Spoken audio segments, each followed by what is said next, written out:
چوبیس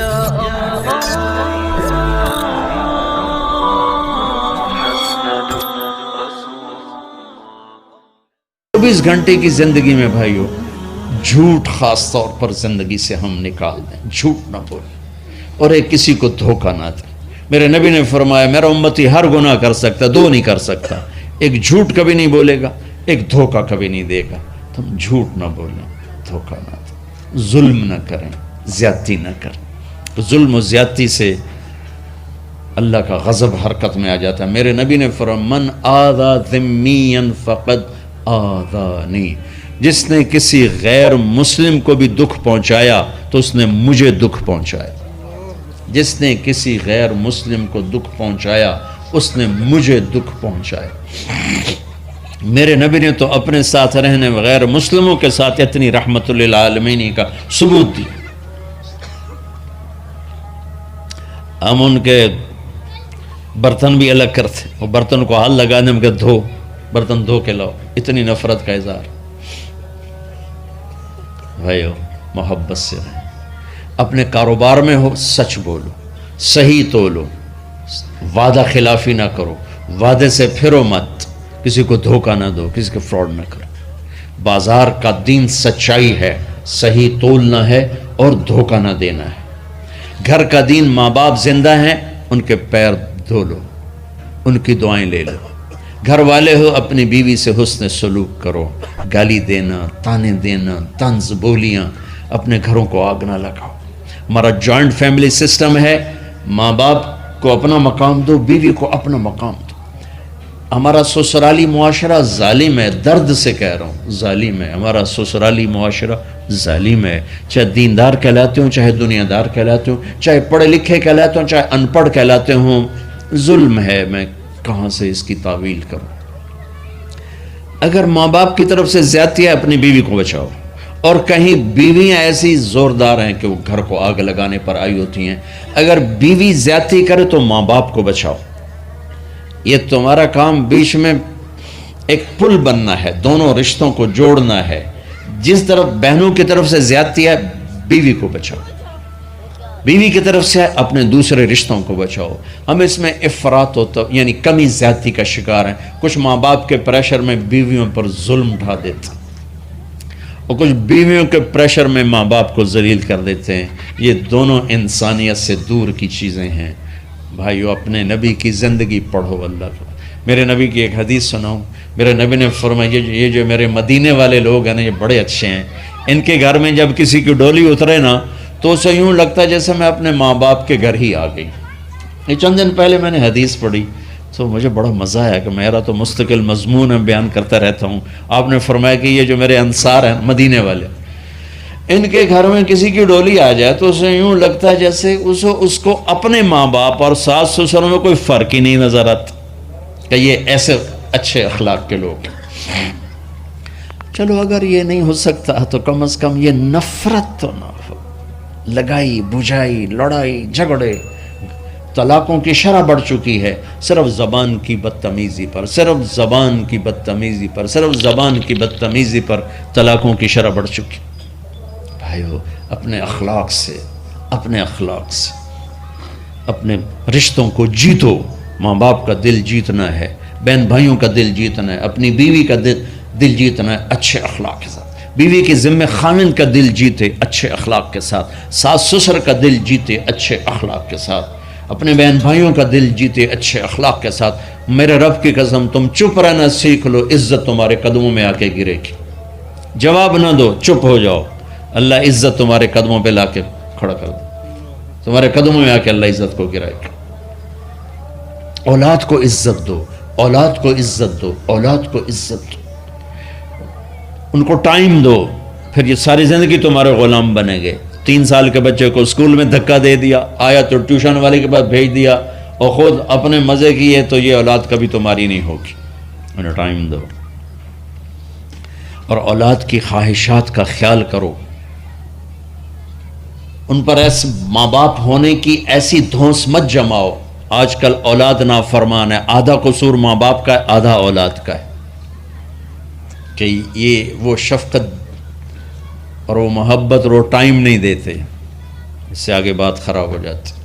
اور ایک بڑا حساس موضوع ہے رشتے ناتوں میں اولاد کی رعایت کرو. اپنی اولاد کی پسند ناپسند کا خیال کرو، ان پر مسلط مت کرو. اولاد سے کہتا ہوں کورٹ کی شادیاں نہ کرو، عشق معشوقی کی شادیاں نہ کرو. یہ 99.9% ناکام ہو جاتی ہیں. زندگی اور چیز ہے، عشق معشوقی اور چیز. اپنے ماں باپ کی دعائیں برکتیں لے کر شادی کرو.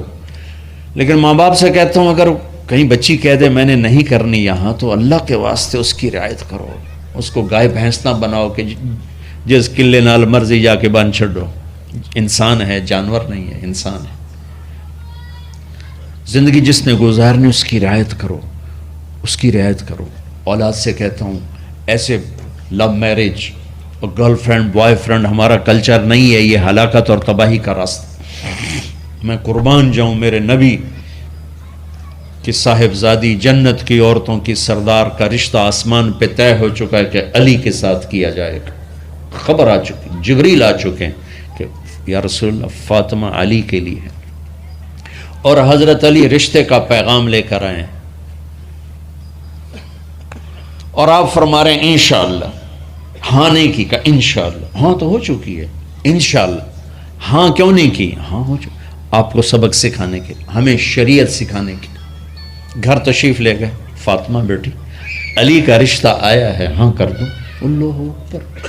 جب جبریل آ کے بتا چکے ہیں کہ یہ رشتہ ہو چکا ہے آسمانوں پر، اللہ نے کہہ دیا ہے کہ فاطمہ علی کا کے ہاتھ میں دی جائے گی، پھر یہ کیوں پوچھ رہے ہیں بیٹی علی کا رشتہ آیا ہے ہاں کر دوں؟ ہمیں سکھانے کی کہ کتنی بچیاں سسک کے زندگی گزار دیتی ہیں، ماں پیو زبردستی کر دیتے. کتنے بچے سسک کے زندگی گزار دیتے ہیں کہ ماں باپ زبردستی کر دیتے. بھائیو اللہ کے واسطے شریعت پڑھو، دین پڑھو، نبی کی زندگی پڑھو. حضرت فاطمہ رضی اللہ تعالیٰ عنہ کا انکار کرنا تھا کیا خیر. آج کل کی شریف بچی بیچاری چپ کر کے کہتی ٹھیک ہے جی میں ماں پیو دی مرضی. تو فاطمہ جیسی ہستی کوئی تصور کر سکتا ہے؟ کہیں گی نہیں. وہاں سے اقرار ہی تھا، لیکن ہمیں پیغام دینا تھا، سکھانا تھا کہ یا رسول اللہ جیسے آپ بس علی جاؤ لوگوں کو بلاؤ. پھر لوگوں کو بلایا، پھر آپ نے نکاح پڑھایا، پھر رخصتی ہوئی، بلا کر آپ نے فاطمہ کا ہاتھ پکڑا اور یوں علی کے ہاتھ میں دے کر کہا علی تمہیں نبی کی بیٹی مبارک. اور پھر فرمایا فاطمہ مجھے جو سب سے زیادہ محبوب تھا میں نے تیرا ہاتھ اس کے ہاتھ میں دے دیا. بھائی اللہ کے واسطے اپنی قومی زندگی سے نکلو، رواجی زندگی سے نکلو. پنجاب کی زندگی، پٹھانوں کی زندگی، بلوچوں کی زندگی، سندھیوں کی زندگی، یہ بت ہیں. ان کو توڑ کے نبوت والی زندگی، نبوت والی زندگی، نبوت والی زندگی وہ اختیار کریں گے. ہماری عورتوں بھی سکھی، ہمارے مرد بھی سکھی، ہماری اولاد بھی سکھی. تو سارے بھائی نیت کرتے ہیں نا اس کی انشاءاللہ اللہ تعالیٰ ان کی بخشش فرمائے. تو آپ بھائیو ایک تو یہاں مرکز ہے اسماعیل، وہاں جایا کرو جمعرات کو، آپ کو فائدہ ہوگا. آپ کے پاس مسجد میں جماعت آ جائے ان کے ساتھ بیٹھا کرو، اس سے آپ کو انشاءاللہ فائدہ ہوگا. مہینے میں 3 دن جایا کرو، اس سے آپ کو انشاءاللہ راستہ ملے گا. اور دعا سے پہلے اگر کسی سے لڑے ہوئے ہو، مستورات میں کوئی کسی سے لڑی ہوئی ہے یا آپ کسی سے لڑے ہوئے ہو، تو کہ میں ہاتھ جوڑتا ہوں، مر جانے والی جگہ پہ کیا لڑائیاں، معاف کر دو، معاف کر دو، معاف کر دو، اللہ پہ چھوڑ دو. اپنے نبی کے ایک حدیث سنا کے دعا کرتے ہیں. آپ نے فرمایا مدینے والوں سے، مدینے والوں میرے بعد تمہیں تمہارا حق نہیں ملے گا، کیا کرو گے؟ کہا جی ہم تلوار اٹھائیں گے، حق لیں گے. آپ نے فرمایا اگر میں اس سے اچھی چیز بتاؤں کرو گے؟ کہا جی کیا؟ کہا حق کے لیے لڑائی نہ لڑنا، چھوڑ دینا اور حوض کوثر پہ آ جانا، سارے پورے کروا دوں. اب یہ وعدہ مدینے والوں کے ساتھ نہیں ہے، یہ وعدہ ہر اس امتی کے ساتھ ہے جو جھگڑے سے بچنے کے لیے حق چھوڑ دے. اپنا حق لو، کوشش کرو، لیکن اگر لڑائی کی شکل ہے واپس ہو جاؤ کہ یا رسول اللہ آپ کے حوالے. آپ نے مدینے والوں میں ہمیں بھی شامل کیا ہے. جس کا حق مارا جائے اور لڑے نہیں، چھوڑ دے، صبر کر جائے، میرے انتظار کر آنکھیں بند ہونے کا کہ میرا نبی تیرا وکیل ہوگا اور اللہ جج ہوگا. ان ویکھیا فیصلہ کہندا ہوندا ہے. پھر تم اپنے حبیب کو اپنا وکیل بنا اور معاف کر دو. عورتیں بھی معاف کر دیں، آپ بھی معاف کر دیں، گلے لگو، امت بنو، محبت سے رہو۔ کیا 4 دن کی زندگی میں نفرتوں کی آگ بھڑکانا، محبت کے پھول بکھیر کے چلے جاؤ، کیا ظلمتیں پھیلانا، اپنے حصے کی شمع جلا کے چلے جاؤ۔